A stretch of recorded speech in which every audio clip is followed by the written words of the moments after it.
એક જ્યારે સંગીતનો મોટો જલસો હોય અને અબ્દુલ કરીમ ખાનની જમુના કે તીરની ફેરવી વાગી હોય, પછી મારો જેવો ફૂફાલી રાગ ગાવા ઊભો થાય તો શું દશા થાય, એવી આજના ફંક્શનમાં મારી દશા છે.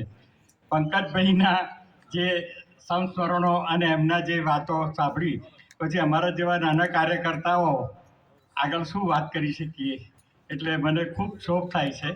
પણ છતાંય એક જવાબદારી હતી કે સદવિચાર પરિવારના પાયામાં 60 વર્ષથી જોડાયેલો છું, એટલા માટે એક થોડું નાનું સરખું પણ મારી વાત કરવાનો છું.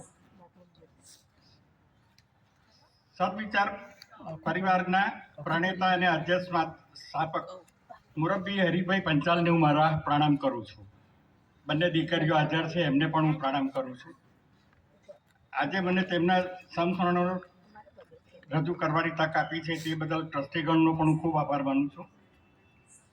હરિભાઈ પંચાલની સેવાકીય પ્રવૃત્તિ 1955-56માં